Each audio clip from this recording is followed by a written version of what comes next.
نبی کریم صلی اللہ علیہ وسلم نے فرمایا جو شخص ہر فرض نماز کے بعد آیت الکرسی پڑھتا ہے صحیح گویا یہاں سے اس کی آنکھ بند ہوئی اور اس کی آنکھ جنت میں کھلنی ہے. اعمال کا حساب کہاں؟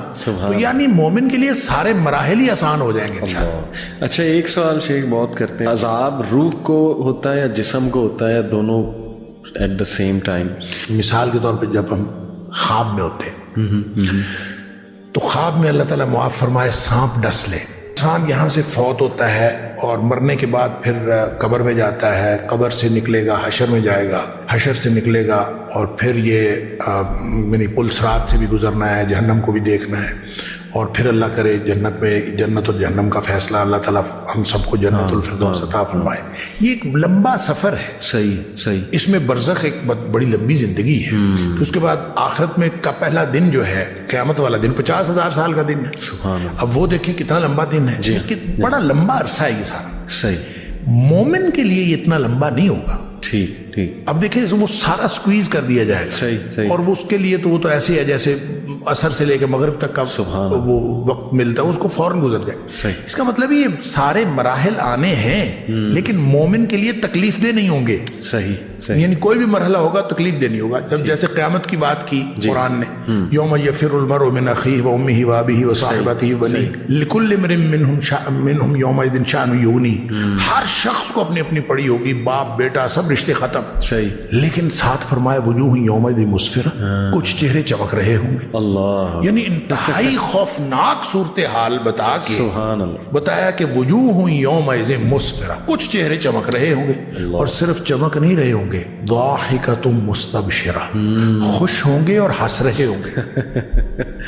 سبحان اللہ.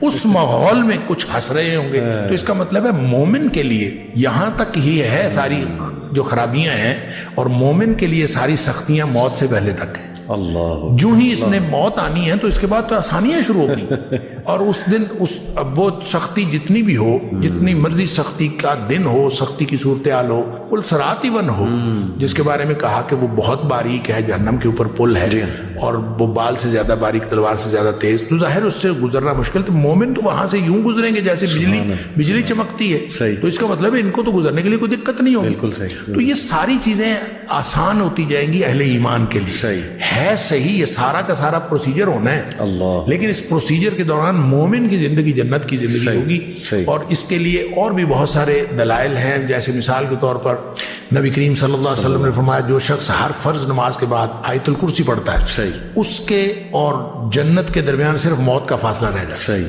صحیح. گویا یہاں سے اس کی آنکھ بند ہوئی اور اس کی آنکھ جنت میں کھلنی ہے. اللہ. تو جب ایسا ہے مومن کے لیے تو اس کی تو موجیں لگی ہوئی ہیں. اللہ تعالیٰ ایمان کے ساتھ لے جائے تو آنکھ جنت میں کھلنی ہے. چاہے آپ اس کو قبر میں دفنا کے آئے ہیں، اس کی آنکھ جنت میں کھلنی ہے. اور اس کے لیے باقی سارے معاملات ایسے ہی ہیں جیسے جنتیوں کے VIP قسم کی اس کے ساتھ ٹریٹمنٹ ہو رہی ہوگی اور وہ مراحل کے اندر کسی کو کوئی پریشانی نہیں ہوگی. اللہ. تو اس لیے یہ پتہ یہ چلتا ہے کہ عالم برزخ کے سارے مراحل ہوں گے اور اسی طرح سے ہو رہے ہوں گے، لیکن مومن کے لیے وہ وقت کے اعتبار سے بھی اتنے وہ مشکل نہیں ہوں گے اور عملی طور پر اس میں مشکل تو مومن کے لیے ہوگی نہیں بالکل. اور مومن خوش ہوگا ہر معاملے میں. اللہ تعالیٰ ہمیں ایمان دے. آمین. آپ نے جس طرح شیخ بتایا ماشاءاللہ، دیکھیں کتنی بشارتیں بھی ہیں. وہ پھر لوگ اکثر کہتے ہیں نا کہ یار ڈرایا زیادہ جاتا ہے اور بشارتیں کم سنائی جاتی ہیں. تو دیکھیں ماشاءاللہ آپ نے جو آیات سنائی اس میں تو ہے کہ وہ ہنس رہے ہوں گے اس دن اور ان کے چہرے ماشاءاللہ چمک رہے ہوں گے. تو ہمیں تو اللہ سے دعا کرنی چاہیے ہم ان میں سے شامل ہوں اور میدان حشر بھی آپ نے کہا آسان ہوگا انشاءاللہ ان لوگوں کے لیے. تو میدان حشر میں تو دیکھیں سارے مراحل ہی. حضرت عائشہ صدیقہ رضی اللہ تعالیٰ عنہا سے نبی پاک صلی اللہ علیہ وسلم نے یہ فرمایا کہ عائشہ جس کا حساب کتاب شروع ہو گیا نا تو وہ پکڑا، وہ بچ نہیں سکتا. جس کا حساب شروع ہو گیا بچ نہیں سکتا. تو حضرت عائشہ صدیقہ رضی اللہ تعالیٰ عنہا نے پوچھا اللہ کے رسول صلی اللہ علیہ وسلم پھر حسابً یسیرہ سے کیا مراد ہے؟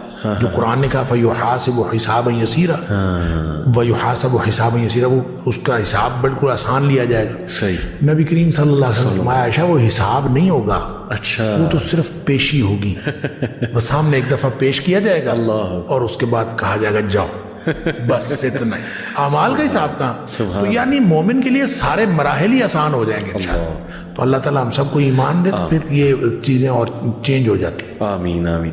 اچھا ایک سوال شیخ بہت کرتے ہیں لوگ کہ عذاب روح کو ہوتا ہے یا جسم کو ہوتا ہے, دونوں ایٹ دا سیم ٹائم؟ یہ بھی ان سوالوں میں سے ہے جو بہت قدیم سوالات ہیں, اور ہمیشہ ہر دور میں متقدمین نے بھی اس کے اوپر بہت بحث کی کہ یہ اس لیے کہ جب ہم قبر میں سے کسی کو نکالیں تو وہ تو ویسے ہی پڑا ہوتا ہے, تو کسی کو عذاب ثواب ہم تو نہیں دیکھ رہے ہوتے کہ کچھ ہو رہا ہے. تو اس سے لوگوں نے کہا کہ اس کا مطلب ہے جسمانی نہیں ہوتا, وہ روحانی ہوتا ہے. صحیح. اور روح کو وہ ساری کیفیتیں درپیش ہوتی ہیں. صحیح.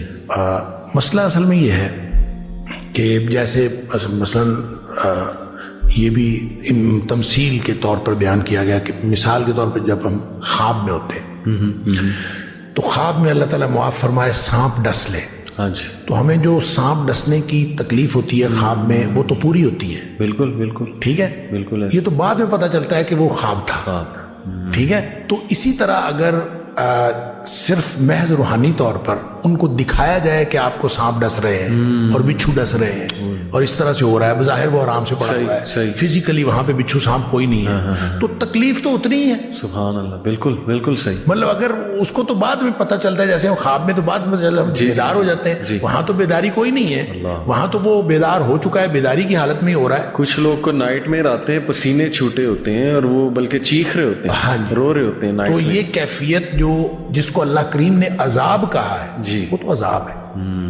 وہ قبر میں آئے, وہ قبر سے پہلے آئے, وہ قبر کے بعد میں آئے, جس کو اللہ کریم نے عذاب کہا ہے وہ عذاب ہے. صحیح. اور نبی پاک صلی اللہ علیہ وسلم نے اس کی تفصیلات بتائی ہیں تو وہ عذاب ہے. صحیح. وہ رہ گئی بات یہ کہ یہ روحانی ہوگا یا جسمانی ہوگا. اس بحث کو ہم یوں کلوز کرتے ہیں کہ اگر روحانی ہو جی تو پھر اس میں اتنی حیرت والی کیا بات ہے. صحیح. بالکل بالکل. ٹھیک ہے. حیرت تو اس وقت ہوتی ہے جب یہ جسمانی ہو. تو سب کو جو اعتراضات ہوتے تھے, جتنے قرآن حکیم کے اندر اللہ کریم فرمایا مشرکین اعتراضات کرتے تھے, ان کو تو اعتراض ہی یہ تھا من یحیی العظام وہی رمیم. ٹھیک ہے. یہ ہڈیاں گل سڑ جائیں گی تو کون دوبارہ زندہ کرے گا. اصل مسئلہ تو یہ تھا. بالکل. تو آئدہ متنا وکننا ترابا ذالک رجع بعید, کیا ہم جب مر گئے مٹی ہو گئے دوبارہ اٹھایا جائے. اصل جو اعتراض تھا وہ یہ تھا. تو یہ اعتراض ان کا بتاتا ہے کہ قرآن نے جب بار بار ان کے اس اعتراض کا ذکر کیا. اگر یہ کہہ دیا جاتا ہے کہ تمہیں خواب ایسے آئیں گے کہ خواب میں بچھو اور سانپ ڈسیں گے, تو پھر تو اعتراض کی بات ہی نہیں تھی. تو اعتراض بنا ہی اس وقت جب یہ حشر اجساد کی بات ہوئی کہ جسم دوبارہ زندہ ہوں گے اور جسمانی ثواب یا عذاب ہوگا. جنت میں جائے گا تو جسم جائے گا, اور جہنم میں جائے گا تو وہ بھی جسم جائے گا. عالم برزخ کے اندر بھی جو عذاب ثواب ہوگا, جو عذاب قبر کے اندر عذاب ثواب ہوگا, وہ سارا کا سارا جسم کو ہوگا. بالکل صحیح. بالکل صحیح. بہت جامع آپ نے بتایا, جزاک اللہ. یہ جو کہا جاتا ہے کہ جب انسان کو نیند آتی ہے اور سو جاتا ہے تو اس کی روح, ظاہر ہے قرآن میں بھی ہے کہ اللہ سبحانہ تعالیٰ اس کی روح کچھ دیر کے لیے وہ آ جاتی ہے اوپر, تو وہ اگر خواب دیکھتا ہے کسی مرے ہوئے شخص کو تو کیا وہ برزخ میں جا کے روح ملاقات کر رہی ہوتی ہے؟ نہیں, کوئی ضروری نہیں ہوتا. اچھا. دیکھیں دکھایا جانا ہے نا. صحیح. تو دکھایا جانا ایسے بھی ہو سکتا ہے کہ آپ کو وہاں لے جا کے دکھایا جائے. صحیح. صحیح. یہ بھی ہو سکتا ہے کہ اس کو وہاں سے لا کے دکھایا جائے, اور یہ بھی ہو سکتا ہے کہ نہ آپ کو لے جایا جائے نہ اس کو لایا جائے, تمثیلی انداز میں آپ کو دکھا دیا جائے. صحیح. تو اللہ تعالیٰ جب ہر چیز پر قادر ہے, ان اللہ علی کل شیء قدیر, تو اس نے دکھا دیا تو وہ اس کے لیے ہمیں یہ بحث کرنے کی ضرورت ہی نہیں ہے کہ ہم وہاں گئے یا وہ یہاں آئے. صحیح. صحیح. بحث تو تب ہو جب ہم نے دیکھا نہ ہو. تو ہم نے دیکھا ہے, صحیح, اللہ نے دکھا دیا ہے, بات ختم.